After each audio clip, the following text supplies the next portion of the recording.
Di area pemukiman Novotroyskoye, 13 km barat daya desa Krasnoarmeysk, tim pengintaian udara Rusia menemukan M270A1 MLRS Ukraina bergerak di antara posisi menembak. Rekamannya ramai beredar di media sosial Telegram pada Senin 29 Juli 2024. Tak melewatkan kesempatan, militer Rusia langsung meluncurkan serangannya pada titik yang ditargetkan. Akibat penyerangan yang dilakukan awak OTRK Iskander M Rusia, terjadi kerusakan pada sejumlah peralatan militer Ukraina. Di antaranya M270A1 MLRS 1 unit, mobil pendamping militer Ukraina 1 unit, dan hingga 15 tentara angkatan bersenjata Ukraina.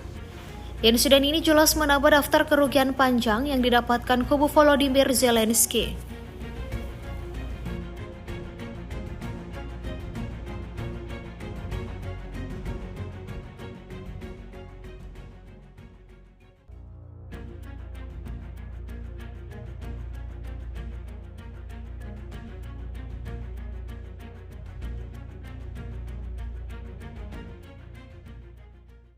Download Tribun X sekarang, menghadirkan lokal menjadi Indonesia.